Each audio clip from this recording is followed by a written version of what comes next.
Қысқасынан деп дана халқымыз бекер айтып кетпеген. Дәл осынан ұннан басталады. Ол әртүрлі ақ бидай, арпа, сұлы секілді дәнді дақылдарды үгіттеу арқылы дайын болатын өнім түрі.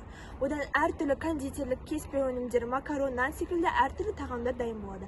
Дәл осы ұнның өндірісі Қазақстандағы ең маңызды салалардың бірі. Бүгінгі видео дәл осы туралы болмақ.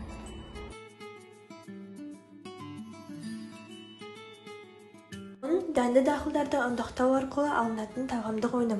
Ол негізінен бидай, сондай-ақ жүгері, арпа, сұлы, бұршақ дәндерінен дайындалады. Қазақстан бидай ұнын экспорттау мөлшері бойынша қазіргі таңда Еуропалық одақтан біршама оза шауып, тұрақты екінші орында тұрақтап отыр. 2012 жылы ұн экспорты бойынша Қазақстан Республикасы әлемдік көш бастаушы болса, қазір экспорт көлемі сол деңгейде қалса да, ғаламдық рейтингте екінші орынға жылжыды. Ағымдағы жылдың қазан айында Қазақстан шетелге 862 мың тоннаға жуық астық пен ұн саудалады.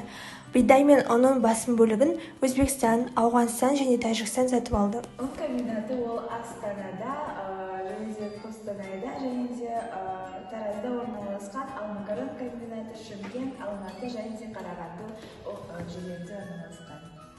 Ұн тарту және жарма өнеркәсіптері аумақ бойынша тұтыну көздеріне жақын орналастырылады. Ұн тарту еліміздің астықты және индустриялы экономикалық аудандарында, яғни солтүстік, оңтүстік және шығыс Қазақстан облыстарында жақсы дамыған. Мысалы, қазіргі кезде Астана, Тараз, Қапшағай, Қостанай ұн тарту комбинаттары елімізді жоғары сапалы ұнмен қамтамасыз етуде.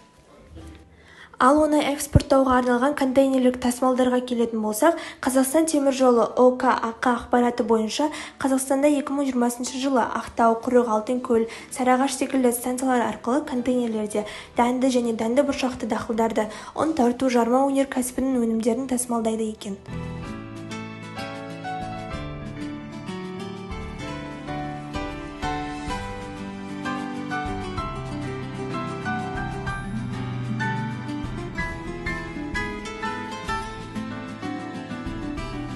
Дәл осы ұннан әртүрлі нан, макарон өнімдері де дайындалады. Арғарай олар Қазақстанның түпкір-түпкіріне әртүрлі облыстарына жеткізіледі. Нандар көбінесе наубайханаларда дайындалғанымен, өз үйлерінде дайындалатын нандар кездеспейді десек қателесеміз. Мысалға, Түркістан облысы Қазақстан бойынша нан өндіруден көш бастап тұр. Бір сала болса, осы ұн және одан жасалатын өнімдер. Қазақстан керісінше ұн экспорты бойынша көшбасшы ел саналады. Жаңа біз көрсеткен Ақтөбедегі комбинат ұн өнімдерімен ішкі нарықты қамтып отыр, сосын қалған сыртқа тасымалдайды.